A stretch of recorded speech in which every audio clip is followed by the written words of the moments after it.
ಎಲ್ಲರಿಗೂ ವಂದನೆಗಳು. ಹೇಗಿದ್ದೀರಾ? ಎಲ್ಲರೂ ಚೆನ್ನಾಗಿದ್ದೀರಾ? ಈ ದಿನ ಇನ್ನೊಂದು ವಿಷಯ ನಿಮಗೆ ತಿಳಿಸೋದಕ್ಕಾಗಿ ನಾನು ಬಂದಿದ್ದೇನೆ ಪ್ರಿಯರೇ. ಯಾವುದಂದರೆ, ಪ್ರತಿಯೊಬ್ಬ ವ್ಯಕ್ತಿಗೂ ಅಂದರೆ ತಂದೆ ತಾಯಿ ಉಳ್ಳ ಪ್ರತಿಯೊಬ್ಬ ವ್ಯಕ್ತಿಗೂ ಈ ವಿಷಯನ ನಾನು ತಿಳಿಸ್ಬೇಕಾಗಿ ನಾನು ಇಷ್ಟಪಡ್ತಾ ಇದ್ದೀನಿ. ಯಾವ ವಿಷಯ ಅಂದರೆ, ತಂದೆ ತಾಯಿಗಳ ಮಹತ್ವದ ವಿಷಯದಲ್ಲಿ ನಾನು ಕೆಲವು ಮಾತುಗಳನ್ನ ನಿಮಗೆ ತಿಳಿಸೋದಕ್ಕೆ ಇಷ್ಟಪಡ್ತಾ ಇದ್ದೀನಿ. ಅವ್ರ ವಿಷಯ ಯಾಕೆ ತಿಳಿಸೋದಕ್ಕಾಗಿ ನಾನು ಹೇಳ್ತಾ ಇದ್ದೀನಿ ಅಂದರೆ, ಅವರು ಇದ್ದಿದ್ದಕ್ಕೇನೆ ನಾವು ಈ ಭೂಮಿ ಮೇಲೆ ಬಂದಿದ್ದೇವೆ ಅಲ್ವಾ? ತಂದೆ ತಾಯಿಗಳಿದ್ದದಕ್ಕೇನೆ ನಾವು ಭೂಮಿ ಮೇಲೆ ಬಂದಿದ್ದೇವೆ, ಭೂಮಿ ಮೇಲೆ ಜೀವಿಸ್ತಾ ಇದ್ದೀವಿ ಅಲ್ವಾ? ಆಹಾರವನ್ನು ತೆಗೆದುಕೊಳ್ತಾ ಇದ್ದೀವಿ, ಶಾಲೆ ಕಲಿತೀವಿ, ಕೆಲಸಗಳನ್ನು ಸಂಪಾದಿಸಿದ್ವಿ, ಎಷ್ಟೋ ಸಾಧನೆಗಳನ್ನು ಮಾಡಿದ್ವಿ. ದೇವರು ತಂದೆ ತಾಯಿಗಳಿಗೆ ಬಹುಮಾನವನ್ನು ಕೊಟ್ಟಿದ್ದಾನೆ. ಆ ಬಹುಮಾನವು ಯಾರಂದರೆ ಅದು ನಾವೇ. ಅರ್ಥ ಆಗ್ತದೆ? ಗರ್ಭಫಲವು ದೇವರು ಕೊಡುವಂಥ ಬಹುಮಾನವಾಗಿದೆ. ಆ ಬಹುಮಾನಗಳು ನಾವೇ. ಹಾಗಿರುವಾಗ ಈ ಬಹುಮಾನಗಳು ಎಷ್ಟರ ಮಟ್ಟಿಗೂ ತಂದೆ ತಾಯಿಗಳನ್ನು ನೋಡಿಕೊಳ್ಳಬೇಕನ್ನೋದು ಕೂಡ ಇಲ್ಲಿ ಪ್ರಶ್ನೆ ಆಗಿರುತ್ತೆ. ಅಷ್ಟಕ್ಕೂ ಅವರ ವಿಷಯವಾಗಿ ಯಾಕೆ ಮಾತಾಡ್ತಾ ಇದ್ದೀರಿ, ಅಷ್ಟಕ್ಕೂ ಯಾಕೆ ಈ ವಿಷಯ ನಮಗೆ ತಿಳಿಸ್ತಾ ಇದ್ದೀರಾ ಅಂತ ನಿಮಗೆ ಒಂದು ಪ್ರಶ್ನೆ ಉಂಟಾಗ್ಬೋದು. ಅದನ್ನು ಕೂಡ ನಾನು ವಿವರಿಸೋಕ್ಕೆ ಪ್ರಯತ್ನ ಮಾಡ್ತೀನಿ. ಏನಂದರೆ, ಕಳೆದ ದಿನಗಳಲ್ಲಿ ನಾನು ಒಂದು ವೃದ್ಧರ ಆಶ್ರಮಕ್ಕೆ ಹೋಗಿದ್ದೆ. ನಮ್ಮ ಸಹೋದರನ ಜನ್ಮದಿನ ಇತ್ತು. ಅದನ್ನು ಆಚರಿಸೋದಕ್ಕಾಗಿ ನಾವಲ್ಲೇ ಹೋಗಿದ್ವಿ. ಅಲ್ಲಿ ಹೋದಾಗ ಅಲ್ಲಿ ಹಲವಾರು ವೃದ್ಧರು ಅಲ್ಲಿದ್ದರು. ಕೆಲವರಿಗೆ ಅನಾರೋಗ್ಯಗಳಿದೆ, ಕೆಲವರು ಮಾನಸಿಕವಾಗಿದ್ದಾರೆ. ಸೊ ಪ್ರತಿಯೊಬ್ಬರು ಒಂದು ಸ್ಥಿತಿಯಲ್ಲಿದ್ದಾರೆ, ಪ್ರತಿಯೊಬ್ಬರು ಒಂದು ದುಃಖದ ಸ್ಥಿತಿಯಲ್ಲೇ ಇದ್ದಾರೆ ಅಂತ ಹೇಳ್ಬೋದು ನಾವು.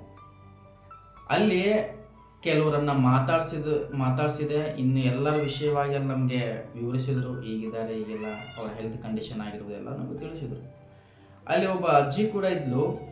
ಆ ಅಜ್ಜಿಗೆ 2 ಮಂದಿ ಮಕ್ಕಳು, ಒಳ್ಳೆ ಆಸ್ತಿ ಉಳ್ಳವರು. ಮಗನು ಬರ್ತಾನೆ ನೋಡೋದಕ್ಕಾಗಿ, ಅವರೇ ಕಳಿಸಿದ್ದಾರೆ ಅಂತ ಅವರನ್ನು. ಮಗನು ಬರ್ತಾನೆ, ಬಂದು ಒಳಗಡೆ ಕೂಡ ಬಂದು ಮಾತಾಡ್ಸೋದಿಲ್ಲಂತೆ.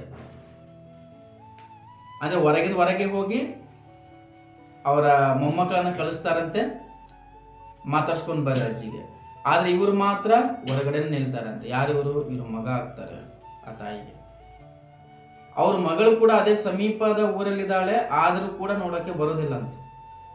ಹಾಗಿರುವಾಗ ಒಂದ್ಸಾರಿ ಆಲೋಚನೆ ಮಾಡ್ಬೇಕು ಈ ವಿಷಯದಲ್ಲಿ. ಇನ್ನೊಬ್ಬರು ಅಜ್ಜಿ ಇದ್ದಾರೆ, ಅವರು ಬೇರೆ ಪ್ರಾಂತದಲ್ಲಿರ್ತಾರೆ, ದೂರದ ಪ್ರಾಂತ ಕೇರಳದಲ್ಲಿರ್ತಾರೆ. ಅವರು ಕುಟುಂಬಸ್ಥರು ಕಾಲೇ ಮಾಡ್ತಾ ಇಲ್ಲ, ಕಾಲ್ ಪಿಕ್ ಕೂಡ ಮಾಡ್ತಾ ಇಲ್ಲ. ಅಂದರೆ ನಾವು ಇಲ್ಲಿ ಕಳಿಸಿದ್ದೀವಿ, ನಮ್ಮ ಕೆಲಸ ಮುಗೀತಂತ ಹೇಳಿ ಅವರು ಪೂರ್ತಿಗೆ ಅವರಿದ್ದಾರೆ. ನಾನು ಯಾಕೆ ಈ ವಿಷಯ ನಾನು ನಿಮಗೆ ತಿಳ್ಸೋಕ್ಕೆ ಇಷ್ಟಪಡ್ತಾ ಇದ್ದೇನೆ ಅಂದರೆ, ಅಲ್ಲಿ ಅವ್ರು ಅಳ್ತಾ ಇದ್ದಾರೆ. ಅವರು ಸಂತೋಷವಾಗಿದ್ದಾರೆ ಅಂತ ನಾವು ಅನ್ಕೋಬಹುದು, ಬಟ್ ಅವ್ರು ಸಂತೋಷವಾಗಿಲ್ಲ. ಅಲ್ಲಿ ಕಣ್ಣಲ್ಲಿ ನೀರು ಬರ್ತಾ ಇದೆ, ಅವರಿಗೆ ಅಳ್ತಾ ಇದ್ದಾರೆ. ಅರ್ಥ ಆಗ್ತದೆ? ನಾನು ಅವ್ರನ್ನ ಹೋಗಿ ಮಾತಾಡ್ಸ್ಲಿಕ್ಕೆ ಹೋದಾಗ ಅವ್ರು ನನ್ನ ಗಟ್ಟಿಯಾಗಿ ನನ್ನ ಕೈ ಹಿಡ್ಕೊಂಡ್ರು. ಹೋಗಿ ಅವ್ರಿಗೆಲ್ಲ ತಿಳಿಸು, ನನ್ನ ಕರ್ಕೊಂಡು ಹೋಗು ಅಂತ ಇದ್ದಾರೆ. ಒಂದ್ಸಲ ಆಲೋಚನೆ ಮಾಡ್ರಿ, ಯಾವ ರೀತಿ ಎಷ್ಟು ದುಃಖದಲ್ಲಿರ್ಬೋದು ಅವರು. ಅಲ್ಲಿ ನೋಡ್ಕೊಳ್ಳೋರು ತುಂಬ ಚೆನ್ನಾಗಿ ನೋಡ್ಕೊತಾ ಇದ್ದಾರೆ, ಆಹಾರ ಎಲ್ಲ ಕೊಡ್ತಾ ಇದ್ದಾರೆ. ಆದರೂ ಕೂಡ ಅವ್ರಿಗೆ ಎಲ್ಲಿರಕ್ಕೆ ಇಷ್ಟ ಆಗ್ತಾ ಇದೆ ಅಂತೆ, ಅವ್ರಿಗೆ ಮಕ್ಕಳ ಹತ್ರ ಇರ್ಬೇಕಂತ ಇಷ್ಟಪಡ್ತಾ ಇದ್ದಾರೆ ಅಂತೆ. ಮತ್ತೆ ಮಕ್ಕಳಿಗೆ ಅಂದರೆ ಮಕ್ಕಳನ್ನು ಏನಂತ ನಾವು ನೋಡಿದ್ವಿ, ಬಹುಮಾನ ಅಂತ ನೋಡಿದ್ವಲ್ಲ. ಮತ್ತೆ ಆ ಬಹುಮಾನ ತಂದೆ ತಾಯಿಗಳನ್ನು ನೋಡಿಕೊಳ್ಳುವಂಥ ಜವಾಬ್ದಾರಿ ಯಾರ್ದಾಗಿದೆ? ಪ್ರತಿಯೊಬ್ಬ ಮಗಂದಾಗಿದೆ, ಪ್ರತಿಯೊಬ್ಬ ಮಗಳದಾಗಿದೆ. ಅಂದರೆ ಅನಾರೋಗ್ಯ ಬಂದಿದೆ ಅಂತ ಹೇಳಿ ಅವನು ವೃದ್ಧಾಶ್ರಮಕ್ಕೆ ಕಳಿಸ್ಬಿಡೋದಾ? ಅಂದರೆ ವಯಸ್ಸಾಗಿದೆ ಅಂತ ಹೇಳಿ ಅವರನ್ನು ವೃದ್ಧಾಶ್ರಮಕ್ಕೆ ಕಳಿಸ್ಬಿಡೋದಾ? ಆಲೋಚನೆ ಮಾಡ್ರಿ. ನಿಮ್ಮನ್ನು ಕೂಡ ದೇವರು ತಾಯಿಯ ಗರ್ಭದಲ್ಲಿ ನಿಮ್ಮನ್ನು ಎಲ್ಲರನ್ನ ರೂಪಿಸಿದ್ದಾನೆ. ನಮ್ಮ ಅವಯವಗಳನ್ನು ನಿರ್ಮಾಣ ಮಾಡಿದ್ದಾನೆ ದೇವರು. ಶುಕ್ರಕಣವಾಗಿದ್ದ ನಾವು ಪಿಂಡವಾಗಿ ಬದಲಾದ ನಂತರ 9 ತಿಂಗಳು ಗರ್ಭದಲ್ಲಿ ನಮಗೆ ಎಲುಬುಗಳು, ಮಾಂಸಗಳು, ಚರ್ಮ ಇವೆಲ್ಲ ಬೆಳೀತಾ ಇರುತ್ತೆ. ದೇವರು ಬೆಳೆಸ್ತಾ ಇರ್ತಾನೆ ತಾಯಿಯ ಗರ್ಭದಲ್ಲಿ. ಆ ನಂತರ ತಾಯಿ ಎಷ್ಟೋ ಕಷ್ಟಪಟ್ಟು ತನ್ನ ಮಗನನ್ನ ಎತ್ತುತ್ತಾಳೆ. ಆ ನಂತರ ಅವರನ್ನು ಬೆಳೆಸ್ತಾಳೆ, ಮಗಳನ್ನಾಗಿರ್ಬೋದು, ಮಗನನ್ನಾಗಿರ್ಬೋದು. ಈ ದಿನ ವಯಸ್ಸಾಗಿದಂತ ಎಲ್ಲೋ ಬಿಟ್ಟು ಹೋಗ್ತಾ ಇದ್ರೆ, ರೋಡ್ನಲ್ಲಿ ಬಿಟ್ಟು ಹೋಗ್ತಾ ಇದ್ದೀರಾ, ವೃದ್ಧರಾಶ್ರಮಕ್ಕೆ ಬಿಟ್ಟು ಹೋಗ್ತಾ ಇದ್ದೀರಾ. ನಿಮ್ಮನ್ನು ಹುಟ್ಟಿದಾಗ ಆ ರೀತಿ ಬಿಟ್ಟಿದ್ರೆ ಏನಾಗ್ಬೋದಾಗಿತ್ತು ಪರಿಸ್ಥಿತಿ? ಅನಾರೋಗ್ಯ ಇದೆ ಅಂತ ಹೇಳಿ ನೀವೆಲ್ಲೋ ತಳ್ಳಾಗ್ತಾ ಇದ್ದೀರ ಅವರನ್ನ. ನಮಗೆ ಅನಾರೋಗ್ಯ ಇದ್ದಾಗ ಅವ್ರು ತಳ್ಳಾಕಿದ್ರೆ ಓಲ್ಡ್ ಏಜ್ ಹೋಮ್ನಲ್ಲಿ ಅವ್ರನ್ನ ನೋಡಕ್ಕೆ ಆಗ್ತಾ ಇಲ್ಲ. ಅವರೇನೋ ಹೊರಗಡೆ ಹೋಗ್ಬೇಕಂತ ಇದ್ದಾರೆ, ಬಟ್ ಹೊರಗಡೆ ಕಳಿಸೋ ಪರಿಸ್ಥಿತಿ ಇಲ್ಲ. ಯಾಕಂದ್ರೆ ಅವ್ರ ಮನೆಯವರೇ ಅಲ್ಲಿಲ್ಲ, ಅವ್ರ ಮಕ್ಕಳೇ ಇಲ್ಲ. ಎಷ್ಟು ದುಃಖಕರವಾದ ವಿಷಯ ಅನ್ನೋದು ಆಲೋಚನೆ ಮಾಡಬೇಕು. ಹಲೋ. ಸೊ ಈ ದಿನ ಈ ಸಣ್ಣ ವಿಷಯವನ್ನು ನಾನು ನಿಮಗೆ ನೆನಪಿಗೆ ತರೋದಕ್ಕಾಗಿ ನನ್ನ ಪ್ರಯಾಸ. ಒಂದ್ಸಾರಿ ನಾನು ಒಂದು ಮಾತು ಹೇಳಿದೆ ನಿಮಗೆ, ದೇವರು ತಾಯಿಯ ಗರ್ಭದಲ್ಲಿ ನಮ್ಮನ್ನು ರೂಪಿಸಿದಾನಂತ ಹೇಳಿ. ಆ ದೇವರು ಬರೆಸಿರುವಂಥ ಗ್ರಂಥ ಬೈಬಲ್ನಲ್ಲಿ ಒಂದು ವಚನವನ್ನು ನೋಡಿಕೊಳ್ಳೋಣ. ಆ ವಚನದಲ್ಲಿ ಏನು ಹೇಳ್ತಾ ಇದೆ ಅಂದರೆ, ಜ್ಞಾನೋಕ್ತಿಗಳ ಗ್ರಂಥ 1ನೇ ಅಧ್ಯಾಯ 8ನೇ ವಚನದಲ್ಲಿ ವಾಕ್ಯ ಹೀಗೆ ಹೇಳಲ್ಪಟ್ಟಿದೆ: ಮಗನೇ, ನಿನ್ನ ತಂದೆಯ ಉಪದೇಶವನ್ನು ಕೇಳು, ನಿನ್ನ ತಾಯಿಯ ಬೋಧನೆಯನ್ನು ತೊರೆಯಬೇಡ. ಅವು ನಿನ್ನ ತಲೆಗೆ ಅಂದದ ಪುಷ್ಪ ಕಿರೀಟ, ಕೊರಳಿಗೆ ಹಾರ ಅಂತ. ಅಂದರೆ ತಂದೆ ಉಪದೇಶವನ್ನು ಕೇಳಬೇಕಂತೆ, ತಾಯಿ ಬೋಧನೆಯನ್ನು ಏನು ಮಾಡಬಾರ್ದು, ತೊರೆಯಬೇಡ. ಅಂದರೆ ತಂದೆ ತಾಯಿಗಳ ಮಾತನ್ನು ಕೇಳುವಂತ ನಮಗೆ ದೇವರು ಬರೆಸಿದ್ದಾನೆ. ಅರ್ಥ ಆಗ್ತದೆ? ಅಂದರೆ ಅವರ ಮಾತನ್ನ ನಾವು ಖಂಡಿತವಾಗಿ ಕೇಳಬೇಕು. ಯಾವುದೋ ಒಂದು ವಿಷಯದಲ್ಲಿ ದೇವರು ನಿಮಗೆ ನೆನಪಿಗೆ ತರ್ತಾ ಇದ್ದಾನೆ ಅನ್ನೋ ಒಂದ್ಸಲ ಆಲೋಚನೆ ಮಾಡಿ, ಸರಿನಾ? ಬೈಬಲ್ನಲ್ಲಿ ಇನ್ನೊಂದು ವಚನವನ್ನು ನಾವು ನೋಡೋದಾದರೆ, ಎಫೆಸದವರ ಬರೆದ ಪತ್ರಿಕೆ ಅಂತ ಇರುತ್ತೆ. ಎಫೆಸದವರ ಬರೆದ ಪತ್ರಿಕೆ ಒಂದ್ಸಾರಿ 6ನೇ ಅಧ್ಯಾಯ 1ನೇ ವಚನದಲ್ಲಿ ಹೇಳ್ತಾರೆ: ಮಕ್ಕಳೇ, ನೀವು ಕರ್ತನಲ್ಲಿರುವವರಿಗೆ ತಕ್ಕ ಹಾಗೆ ನಿಮ್ಮ ತಂದೆ ತಾಯಿಗಳ ಮಾತನ್ನು ಕೇಳಬೇಕು. ತಂದೆ ತಾಯಿಗಳ ಮಾತನ್ನು ಕೇಳಬೇಕು. ಯಾರಿಗೆ ಮಾತು? ತಂದೆ ತಾಯಿ ಉಳ್ಳ ಪ್ರತಿ ಒಬ್ಬರಿಗೂ ಸಂಬಂಧಪಟ್ಟ ಮಾತು. ಏನಂತೆ? ತಂದೆ ತಾಯಿಗಳ ಮಾತನ್ನು ಕೇಳಬೇಕು. ಇದು ಧರ್ಮ. ವಾಗ್ದಾನ ಸಹಿತವಾದ ಮೊದಲನೇ ಆಜ್ಞೆಯನ್ನು ಕೇಳಿರಿ. ಪ್ರಶ್ನೆ ಬರಬಹುದು, ಅಲ್ಲ ತಂದೆ ತಾಯಿನ ಸನ್ಮಾನಿಸುತ್ತೇವೆ, ತಂದೆ ತಾಯಿ ಮಾತನ್ನು ಕೇಳ್ತೀವಿ, ನಮಗೇನು ಲಾಭ? ಪ್ರತಿಯೊಬ್ಬರಿಗೆ ಏನೋ ಒಂದು ಮಾಡ್ಬೇಕಂತ ಲಾಭ ಬೇಕಲ್ವಾ? ದೇವರು ಹೇಳ್ತಾ ಇದ್ದಾನೆ, ನಿನ್ನ ತಂದೆ ತಾಯಿಗಳನ್ನು ಸನ್ಮಾನಿಸಬೇಕು. ಸನ್ಮಾನಿಸಿದರೆ ನಿನಗೆ ಮೇಲಾಗುವುದು, ನೀನು ಭೂಮಿಯ ಮೇಲೆ ಬಹುಕಾಲ ಬದುಕುವಿ. ಅಂದರೆ ಅವರನ್ನ ಸನ್ಮಾನಿಸಬೇಕಂದ್ರೆ ಅರ್ಥ ಏನಂದ್ರೆ, ಅವರು ಹೇಳುವ ಪ್ರತಿಯೊಂದು ಮಾತನ್ನ ನಾವು ಆಲಿಸಬೇಕು. ಅವ್ರ ಪ್ರತಿಯೊಂದು ಬೋಧನೆಯನ್ನ ನಾವು ಕೇಳಬೇಕು. ಅವ್ರು ಹೇಳುವ ಪ್ರತಿಯೊಂದು ಮಾತನ್ನ ನಾವು ಕೇಳಬೇಕು, ಅದರ ಪ್ರಕಾರ ಮಾಡಬೇಕು. ಅವ್ರ ದುಃಖ ಅಥವಾ ಅವ್ರಿಗೆ ನೋವು ಉಂಟಾಗಲಾರ್ದಾಗೆ ಅವ್ರು ನೋಡ್ಕೋಬೇಕು. ಆವಾಗ ಅದು ಅವನ್ನ ಸನ್ಮಾನಿಸೋ ಹಾಗೆ. ಎದುರು ಮಾತಾಡೋದಾಗಿರ್ಬೋದು, ಗದರಿಸಿ ಮಾತಾಡೋದಾಗಿರ್ಬೋದು, ಬೈಯೋದಾಗಿರ್ಬೋದು, ಅವನ್ನ ಒಡೆಯೋದಾಗಿರ್ಬೋದು, ಈ ಅಧಿಕಾರ ಇಲ್ಲ ಮಕ್ಕಳಿಗೆ. ಅರ್ಥ ಆಗ್ತದೆ? ಮಕ್ಕಳು ಎಷ್ಟೇ ದೊಡ್ಡವರಾಗಿರ್ಬೋದು, ತಂದೆ ತಾಯಿಗಳ ಮುಂದೆ ಅವರು ಮಕ್ಕಳ ಹಾಗೆ, ಚಿಕ್ಕ ಮಕ್ಕಳಿದ್ದ ಹಾಗೆ. ಅವನ ಒಡೆಯೋ ಅಧಿಕಾರ ದೇವರು ನಮಗೆ ಕೊಟ್ಟಿಲ್ಲ. ಅವನ ಸನ್ಮಾನಿಸಬೇಕು. ಸನ್ಮಾನಿಸಿದ್ರೆ ನಿನಗೆ ಮೇಲಾಗುವುದು, ಅದು ಒಳ್ಳೇದಾಗುತ್ತೆ. ಆಮೇಲೆ ಭೂಮಿಯ ಮೇಲೆ ಬಹಳ ಕಾಲ ಬದುಕು. ಅಂದ್ರೆ ಆಯುಷ್ ಯಾರ ಕಡೆ ಇದೆ? ನಮ್ಮ ಆಯುಷ್ ಯಾರ ಕಡೆ ಇದೆ? ಈಗ ನಮ್ಗೆ ಅರ್ಥ ಆಗ್ಬೇಕಿಲ್ಲ. ಈಗ ಜಾಸ್ತಿ ದಿನ ಬದುಕಬೇಕಂತ ಆಲೋಚನೆ ಇದ್ದೇ ಸಾಲದು. ಇಲ್ಲಿ ಆಯುಷ್ ಯಾರ ಕಡೆ ಇದೆ ಅಂದ್ರೆ, ನೀವು ತಂದೆ ತಾಯಿಗಳು ಸನ್ಮಾನಿಸು, ನಿಮಗೆ ಜಾಸ್ತಿ ದಿನ ಕೊಡ್ತೀನಿ ಅಂತ ಇದ್ದಾನೆ ದೇವರಲ್ಲಿ. ಅರ್ಥ ಆಗ್ತದೆ? ಅಂದ್ರೆ ಅಷ್ಟು ಪ್ರಾಧಾನ್ಯತೆ ಕೊಡ್ತಾ ಇದ್ದಾನೆ ತಂದೆ ತಾಯಿಗೆ ದೇವರು. ಯಾಕೆಂದ್ರೆ ಅವ್ರ ಮೂಲಕ ನೀವು ಬಂದಿರಪ್ಪ, ತಾಯಿ ಗರ್ಭದಲ್ಲಿ ನಾನು ನಿಮ್ಮನ್ನು ರೂಪಿಸಿದ್ದೇನಪ್ಪ ಅಂತ ದೇವರು ಅದ್ಭುತ ರೀತಿಯಾಗಿ ಬರೆಸಿದ್ದಾನೆ.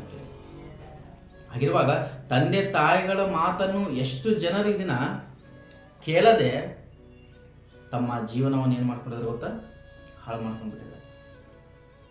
ಹೌದು, ನಮ್ಮ ರಿಲೇಷನಲ್ಲಿ ಕೂಡ ಒಬ್ರು ಇದ್ರು. ಅವ್ರಿಗೆ ಹೇಳಿದ್ರು, ಬೇಡ ಹೋಗ್ಬೇಡ, ಬೈಕ್ ತೆಗೆದುಕೊಂಡು ಹೋಗ್ಬೇಡ ಅಂತ ಹೇಳಿದ್ರು.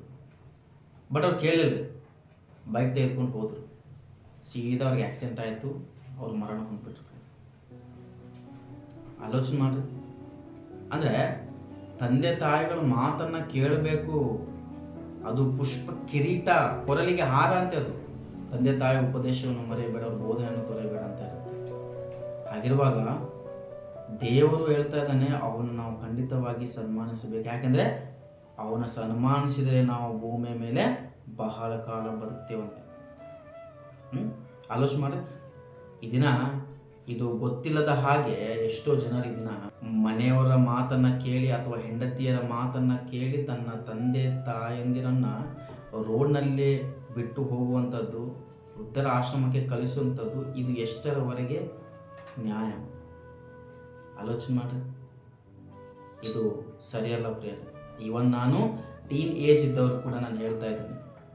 ಅಂದರೆ 13-14 ವಯಸ್ಸು ಮೇಲ್ಪಟ್ಟವರಿಂದ ನಾನು ಮಾತಾಡ್ತಾ ಇದ್ದೀನಿ. ಅವರೇ ಆಗಿರ್ಬೋದು, ಯಾರೇ ಆಗಿರ್ಬೋದು, ನಿಮ್ಮ ತಂದೆ ತಾಯಿ ಮಾತನ್ನು ನೀವು ಕೇಳಿದ್ರೇ ನಿಮ್ಗೆ ಒಳ್ಳೆಯದು ರೀ.